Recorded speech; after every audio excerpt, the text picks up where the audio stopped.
I would like to, if I may, take you on a strange, sad, annoying, frustrating, and uttermost non-heinous, depressing journey. How strange, frustrating, sad, annoying, and uttermost non-heinously depressing was it?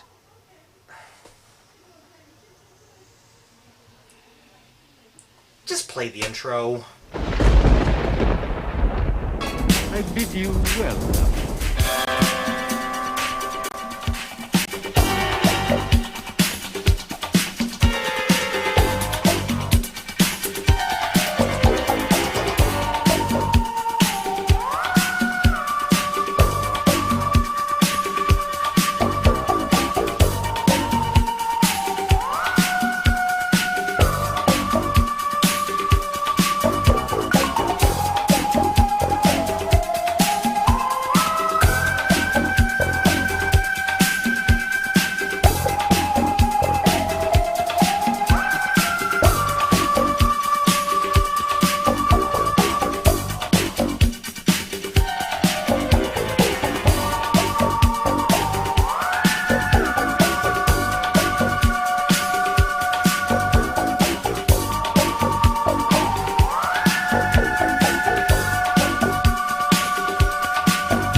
The measure of a movie's success solely relies on its audience.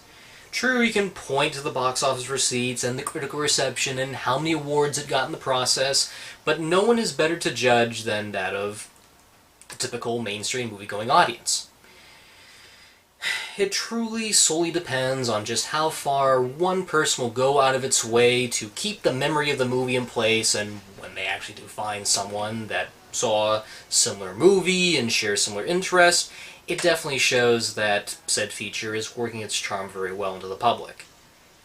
But no other feature film has ever been that impactful, and yet culturally moving, than the Rocky Horror Picture Show.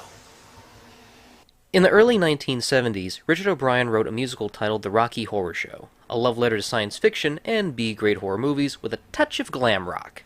The musical play performed at many venues in England to much success. So much that when the stage show made its debut at the Roxy Theater in Los Angeles, courtesy of Ode Records producer Lou Adler, Fox executive Gordon Stolberg felt there was a movie potential and a deal was made with 20th Century Fox. The movie itself premiered in 1975 and was not a major hit. Yeah, what happened was Fox gave it a very limited release, and it wasn't doing very well, and in response they pulled all future plans to premiere the movie in certain cities like New York. Until they decided to release it as a midnight movie.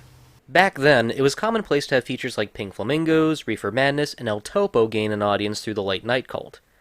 A time when the true hardcore moviegoers would come out just for a pure thrill. This was the midnight audience, and that was how Rocky Horror got its legs. Ever since its 1976 April Fool's Day midnight premiere in New York City's Waverly Theater, the Rocky Horror Picture Show has been beloved and cherished by many. Over time, it has turned into more than just a movie, but an experience. People dress up as the characters, shout lines back at the screen, and even throw props, too.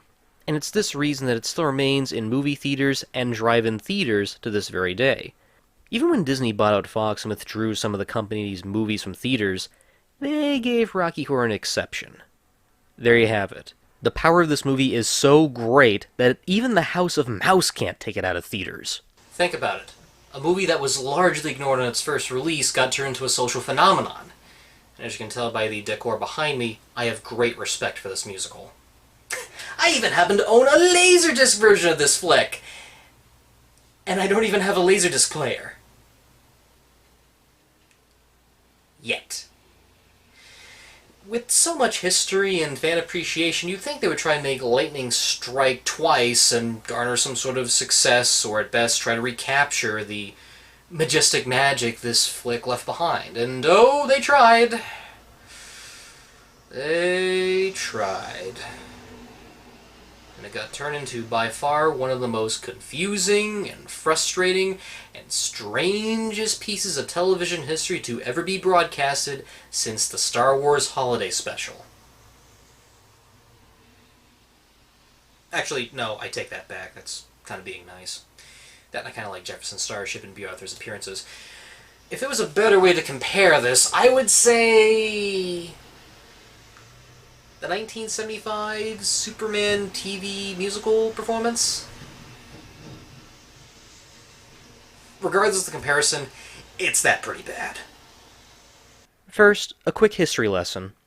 While there have been many attempts to do a follow-up to the Rocky Horror Picture Show, few had ever come close to fruition, mostly because of cast availability and studio interest. With Shock Treatment being the only thing close to Rocky Horror's sequel, though Rich O'Brien admits it's more of an equal, it still doesn't hold the flair and wow factor the original held. But that's another story for another day. The concept for a TV remake goes back to 2002 when Gail Berman was the president of the Fox network and planned to premiere it on the 30th anniversary of the 1973 stage show. When that didn't happen, MTV planned to do a remake for a 2008 release, with Berman set to produce. I don't know all of the details, but I do remember hearing it was supposed to be a 2-hour event with new songs added. I still wonder how that would have turned out. But then again, I probably shouldn't dream it. It didn't have any fan support or Richard Bryan's blessing. So the TV remake idea bounced back to Fox TV, this time with David Madden as the president of the network, but they still had Gail Berman as the producer. And for the directing chair they got Kenny Ortega? Wait! Kenny Ortega? The Kenny Ortega? I don't want to diss the guy. He made Newsies, which I really like, and Hocus Pocus happens to be one of my big Halloween traditions. He directed that one. And then there was... Oh, yeah, I mean, that was a bit of a mixed bag, wasn't it? That one was actually an improvement. I mean, it was okay, but that one I did not see. What the... Look, the guy has a career. I'm not here to mock him. I'm just here to say he directed this thing. And besides, without him, we wouldn't have iconic scenes like this.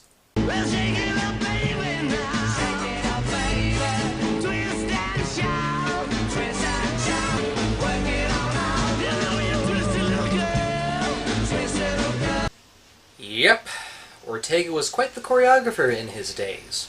He did a lot of John Hughes movies, music videos for people like Madonna, The Tubes, Styx, did the choreography for Dirty Dancing, and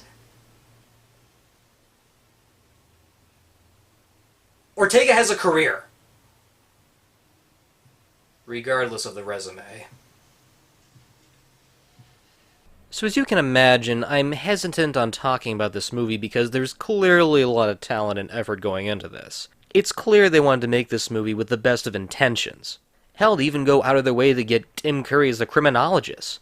And bless Curry's heart, this was the first time he did an on-screen role after he experienced a stroke. And so it seemed that fortune had smiled on Brad and Janet.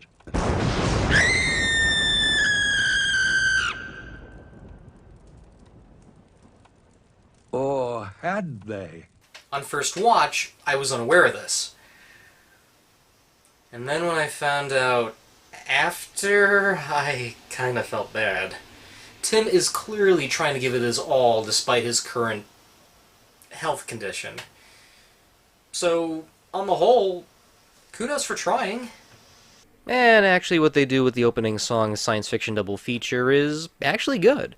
Ivy Levin plays Trixie, an usherette who's normally seen in the original stage play, and commences the opening of the stage show with this song too. The singing is good, Ivy does the song justice, and I do like the nods to the movies that get mentioned in the number. Especially Leprechaun. Garth, I'm the leprechaun! Cool it, okay?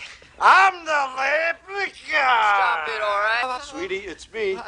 It's me, the Yeah, leprechaun. I wanna leave, but I'm can't. the leprechaun. Want to move. For the most part, I actually felt like this was promising. They took an element from the stage show and built on it. I thought what we would get was something new and different. Alas, The whole thing takes a downhill turn for the worst. For those unaware of what the Rocky Horror Picture Show is about, let me give you a couple small details, just not to spoil too much. The story centers around a newly engaged and innocent couple named Brad Majors Asshole! and his fiancée, Janet Weiss. You ignorant slut. I clearly walked right into that one. Anyway, they get a flat tire on the way to visit an old friend of theirs, and in traditional horror movie fashion, they just so happen to be next to a dark mansion. They get introduced to all sorts of strange characters, but none exquisite as Dr. Frankenfurter, a self-proclaimed transvestite mad doctor who makes a hunky Frankenstein monster for his own pleasure. And it gets nuttier from there. To describe every detail and compare old and new would be a great disservice. What's more, the 2016 version holds the same story beats, literally beat for beat. The only big difference is those who are playing the characters and the visuals. So, is that enough to distinguish it from the original? The answer is yes, but not in the good way. The new version is fateful. In fact, too fateful to the original. It doesn't make a means to stand out from the old, aside from how it looks. Lines are taken nearly beat for beat, and certain performers try to match those of the 1975 version. Personally, I feel that's kind of a disservice to the original. Any remake, reboot, or second adaptation should have the ability to stand out from its original counterpart. That is, in my opinion, what the will of a remake is. You do the same, but you also do things different. And yes, this counts as a remake. If it was basing itself more off the Rocky Horror Show, that would be a whole other ordeal. But it bears the name Rocky Horror Picture Show, therefore it is clearly trying to be a little more closer to that source and not the stage show. Even though the 75 movie is based off of the stage show, look, regardless, it is crucial to have a similar story structure. I mean, after all, it is a remake. You're remaking the original, but that doesn't mean you have to do the same journey. You can do things different. But, okay, you want to do the same thing again. That's fine. But I feel that is one reason why the remake doesn't hold up well. Because even if it does stick close to the original, it doesn't do enough to create its own voice. It's like if they did Peter Jackson's King Kong, doing it literally beat for beat for beat, but with the same special effects, different cast, but literally same script. When you're remaking something, it's always important, at least I feel it's always important, to do something with a little different twist, so you're not literally rehashing the same thing over and over and over. But no. Oh no. 'Twas similarity that killed this beast. The performances range from lackluster to confusing. Ryan McCartan and Victoria Justice play the leads, Brad and Janet. It's clear at times they try to match the same tone Barry Bostwick and Susan Sarandon held. But here, there's sort of this near-goofy quality. Oh, Brad, wasn't it wonderful? Didn't Betty look radiantly beautiful? Oh. Yes. Yes, to Janet. Ralph is a lucky guy. Yes. Everyone knows Betty is a wonderful little cook. Yes. What made Barry and Susan work was how serious they took the role. No matter what strange situation they got in, they treated it like a deep concern.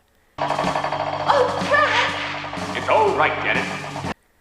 Ryan and Victoria may sing and dance their way through the movie fine, but they don't do much for me. Then again, Brandon and Janet are not meant to be deep or interesting characters. They are the straight characters to the wonderland of crazy we get later on. Without giving too much away, something happens to these two characters which makes them question their relationship a little bit. And that's where it gets interesting. At least for me it does. But even when that little change happens here, they don't still feel right to me. Even the inhabitants at the castle fall flat too. Reeve Carney's take on Riff Raff just comes off as awkward. One moment he's doing a bad impersonation of Richard O'Brien, and then he acts a little too manic in some scenes. But I thought you liked them. They liked you. They didn't like me. They never liked me! Christina Milian as Magenta is... You're lucky. He's lucky. I'm lucky. We're lucky.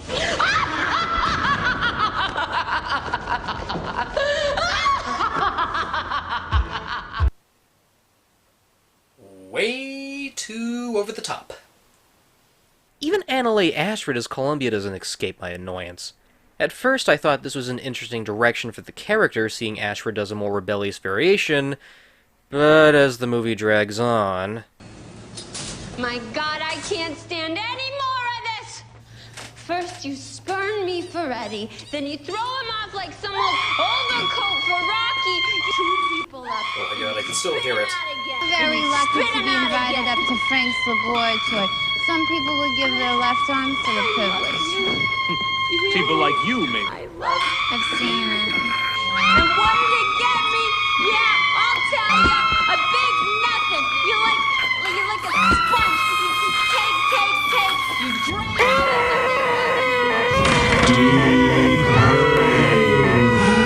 No! Shut up and go suck on a lollipop! Thank you. Ugh. Now, before we get on to the main event that you want me to discuss, I got to give a little bit of context here. At the time this aired, I was working at a Halloween-themed amusement park. My last year, to be exact. And every time I talked to anyone about this movie, they would all say the same thing. They stopped right after the time warp. They didn't proceed forward, they didn't continue, nothing. They gave up. And in some way I kinda sorta do envy them, but at the same time I do appreciate them jumping the arc at that point. Because what followed after that? How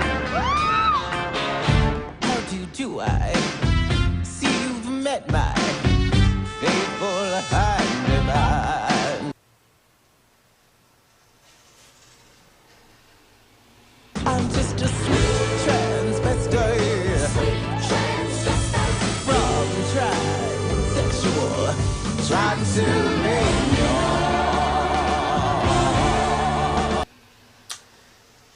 Where do I begin? Because I really don't know where to start. But no, I can't fight it. I simply can't.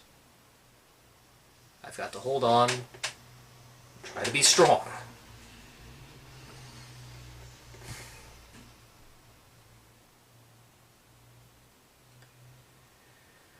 So, in this version, we have Laverne Cox as the eccentric mad doctor Frankenfurter. A casting to which caused a pretty major stir with the LGBTQ community. The character of Frankenfurter was written in the original as a cross-dressing mad scientist with an overly open libido. To this very day, many have enjoyed the eccentric personality, while others have questioned how politically correct or incorrect the character is. That's a rather tender subject. And when you have a transgender Emmy Award-winning actress stepping into this role, that might not fly with some. Again, I am just mentioning this all in retrospect. Some LGBTQ communities were not happy with this casting choice because of how for so long they were battling to explain the differences between a transgender person and a transvestite. A transvestite is one who enjoys dressing up in the opposite sex's clothing for sexual pleasure. A transgender person is one who is more comfortable being in a different personality and gender opposite to what they were assigned to at birth. Look, I am not here to critically analyze one's performance based on their sexual orientation. That is their choice to be comfortable and happy with what they want to be. The only critical element that matters to me is if said performer gives a good take on the character they are given. And I admit, Laverne Cox is a really good actress.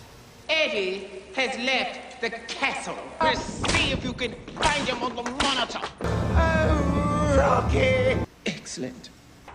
Under the circumstances, formal dress is to be optional.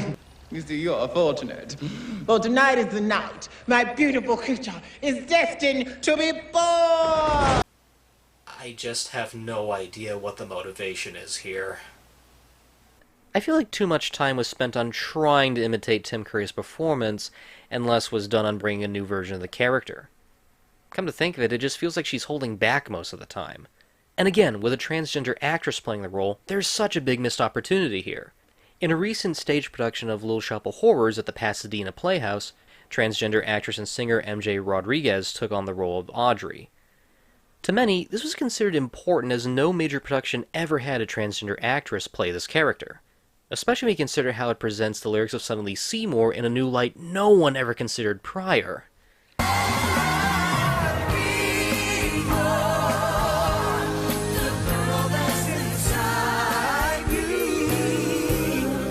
The casting choice here doesn't really add much value. It's just someone playing a role, plain and simple. Heck, you could have had RuPaul in the spot and it wouldn't have mattered. The real main ordeal here is, does the performance add any value? And I don't think so. And I'm not alone in this one either. Maybe there was something that Lou Alder saw that no one else did. I can't really say it's a good or a bad performance. But it's just too weird and over the top for me. Okay, so how about the other performers? What do they add to the plate? Honestly, I feel they didn't add much. Ben Verne is a little too cartoony as Dr. Scott. Stas Nair as Rocky just lumbers around, and for some reason they dress him like a kickboxer. And Adam Lambert literally comes and goes as Eddie. Then again, Eddie was a minor role, but a big part of the story. Even then, his appearance is so quick that it doesn't leave much of an impact to you. I feel like everyone really believed the way to approach Rocky Horror was to do a loony and campy performance. That's true, but what made the original movie and the stage show work was how everyone was giving a serious performance amidst the strange turns in the story. You believed those characters because there was never any winks to the camera or any performances that felt they were phoning it in. And I feel a good majority of that is ruined here because nothing is done to change the characters, and nearly everyone is acting way too silly.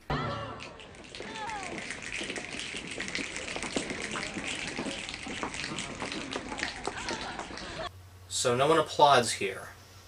They just snap their fingers like beatniks.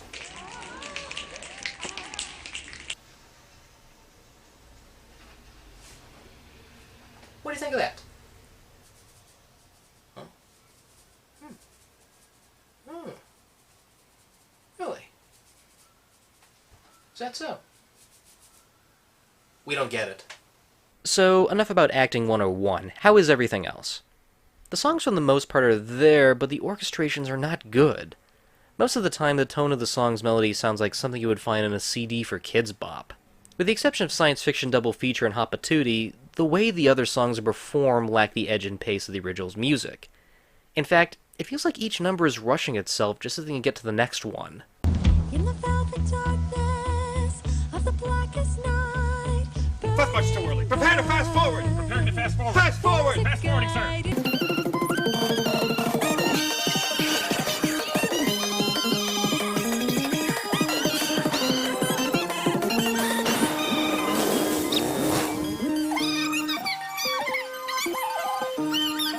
No, go past this part. In fact, never play this again. Even the presentation of the song scenes are not well staged. At times they try to make the choreography big and leave an impact, but it doesn't feel that way. There's too much going on, and even there's too much dance to focus on.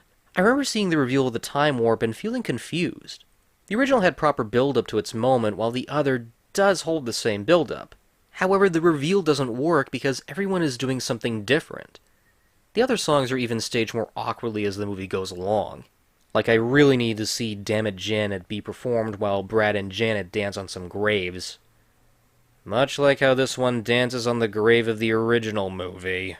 Hey, Bob, you remember the other day you were asking me what the definition of irony was, and I said, ah! And for a TV movie, I feel Rocky Horror was not the right choice to adapt for network television. Of course, the sexual nature of some scenes will be toned down. Of course, the wardrobe department has to be network-friendly. It just adds more to how visually disappointing and confusing this version is. The climactic floor show is greatly robbed of its edgy nature. It just feels like a bad high school production. The use of gold, the polished look in the clothing, it loses a lot of the burlesque nature the original was going for. And great way to take a throwaway lyric like What Happened to Fay Wray and try to bounce off of that, when in the original, it clearly is trying to be an homage to B-movies in general with the RKO logo. Maybe they didn't have the rights to do the RK logo, but you could have just had maybe the 20th Century Fox logo in the background or something else than some oddly created set-piece performance. And this is either not the first nor the last they take a throwaway line like that and try to build off of it for either comedy or some big dramatic set piece. We'll play along for now and pull out the aces when the time is right.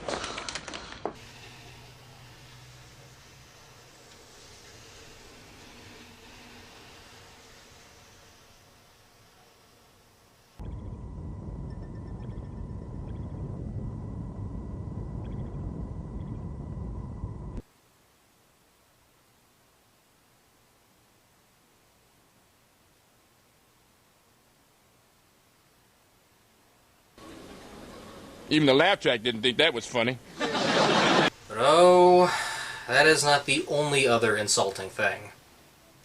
You know, I mentioned earlier that the Rocky Horror Picture Show is the kind of movie that you interact with. Well, they brought that element here, and they botched it up royal. Throughout this version, they keep cutting back to an audience watching the movie. They shout out some of the callbacks, at least the ones the FCC approve, throw props, and dance. That's nice and all, but here's where it gets confusing. We see this established at the beginning with the crowd going to see the Rocky Horror Picture Show. But later, Brad and Janet come across the theater already in ruins. And it's meant to be the castle. And sections of the place are supposed to be part of the movie theater we saw at the beginning. The encounter could create a time paradox, the results of which could cause a chain reaction that would unravel the very fabric of the space-time continuum and destroy the entire universe. Granted, that's a worst-case scenario. The destruction might in fact be very localized, limited to merely our own galaxy. Well, that's a relief. So, is the audience seeing the future, the past, an alternative reality where Thanos snapped his finger? Are the events happening as things go along and they're watching it? Things like that in the sets and the execution can cause quite a lot of problems. Another case in point is in the extended version that's on DVD. Yeah, you get some little additions that were in the original airing, like the bit with Riff Raff and the champagne bottle, but the biggest addition that summarizes how I feel about this version is the addition of Once in a While. A number that was deleted from the original 1975 movie for pacing reasons. It's supposed to be this sad number about Brad singing about how he feels about Janet, even though in the stage show he sings about how upset he is to find Janet sleeping with the monster. I will admit, I nearly applauded the addition of this deleted number. It was sung well, and the melody added on reflecting the sublime lyrics. That is, until I saw how they staged the ending of this scene.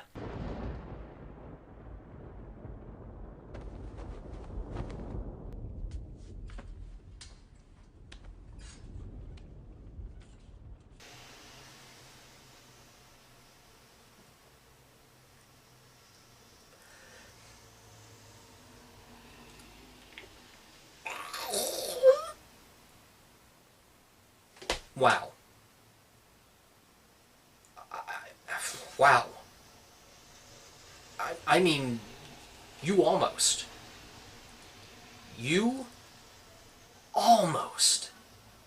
had something interesting and unique. And yet you botch that up by that little tiny moment near the scene. Whatever sense of subtlety and emotion you're going for was completely ruined and sucked out just by the end of it.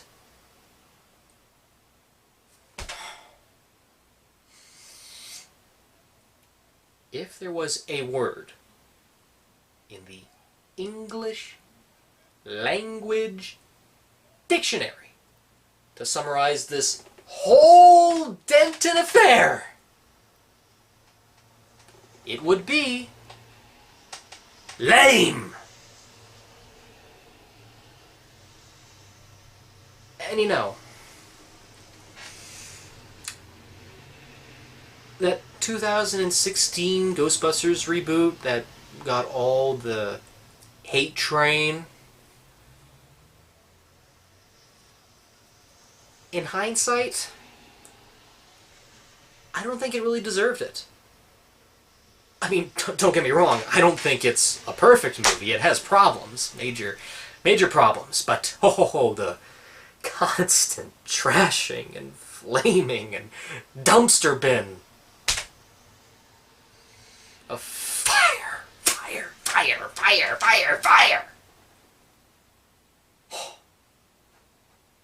That movie did not deserve it. Because personally, this did! I tried to find anything that was worth holding on to that was positive. I did. Aside from Tim Curry trying his best and the opening number, there's nothing else to give praise to where it's worth it. And I know many critics wondered why they didn't make this a live TV event like Grease or Peter Pan, but I have the answer.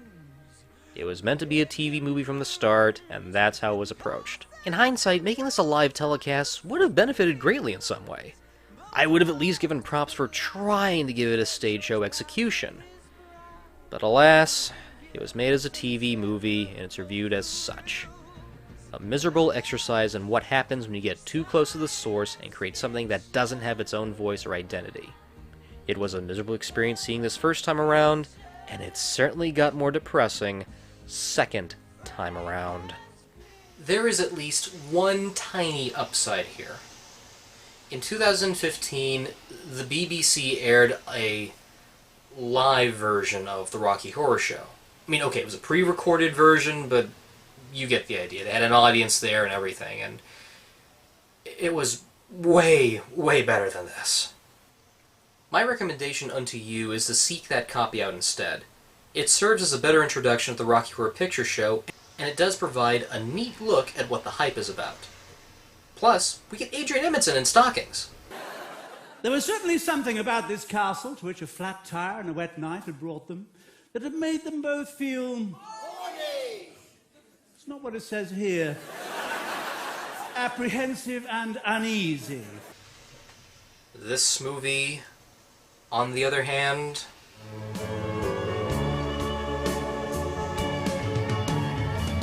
Deep hurting, deep hurting, deep hurting, deep hurting, deep hurting, deep hurting.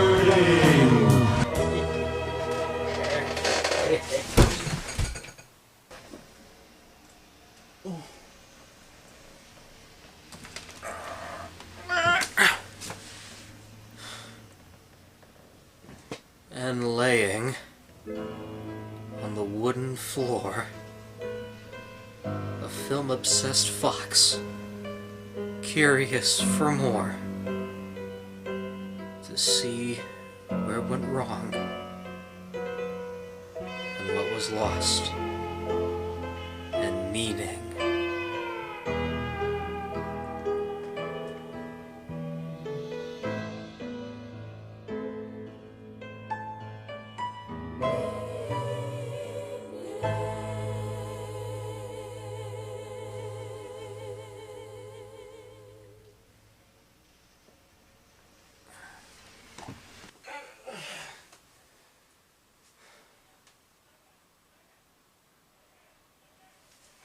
No.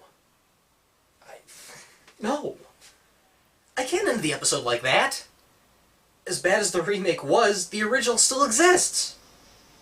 It's still being quoted, still being watched, still being appreciated. It's not going to go anywhere anytime soon. After all, revisiting it is just a jump to the left.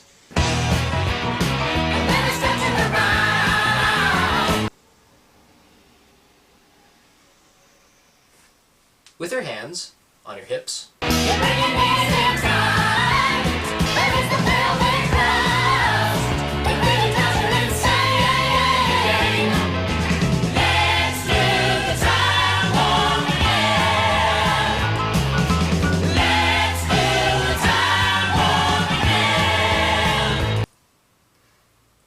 And I'm certain everyone agrees with me on that. Come on, let's see a Halloween classic.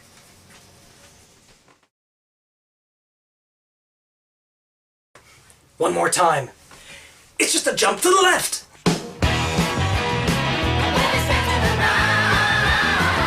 With your hands on your hips.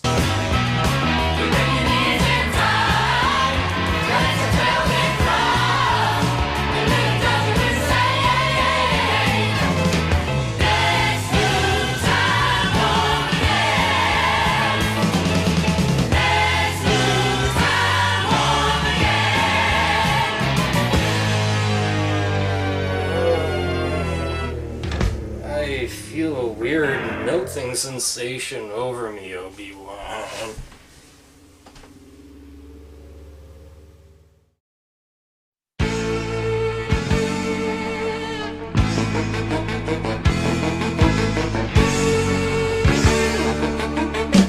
Every night on the streets, when all the people are fast asleep, from every corner creeps the shape of something you wouldn't like to meet.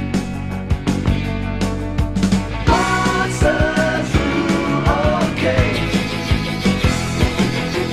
Monsters rule, okay. Monsters rule, okay. Another sinister night. Another vampire girl to give me hot love bites. Down at the Monster Club, a zombie and a ghoul can do the monster dub dub dub dub dub dub. Monsters rule, okay. Monsters rule, okay. Monsters rule, okay.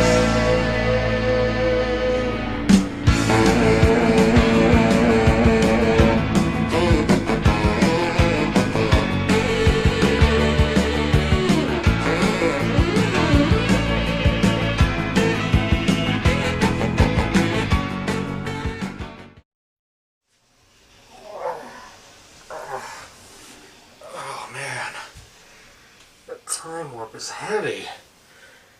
Almost as heavy as a Vulcan mind melt. What? Hey, I got some new wardrobe going on here. I like it. Hmm? What was that? Behind me.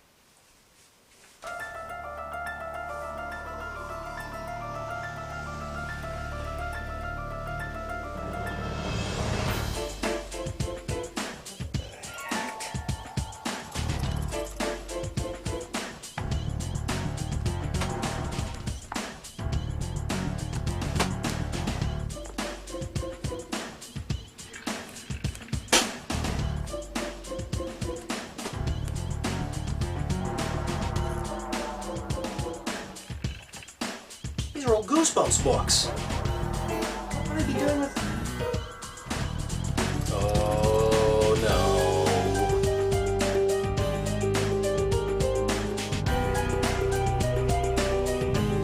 Next year? Why?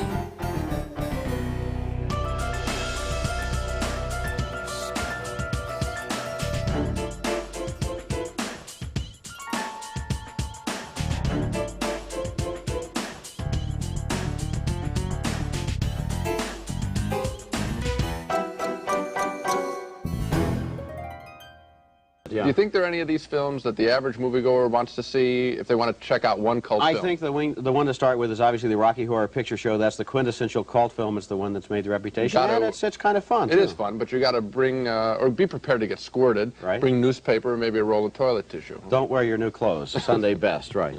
Also, if you go see Pink Flamingos, you're on your own. You didn't hear it from us. Right, you didn't hear it here, and that's it for this show.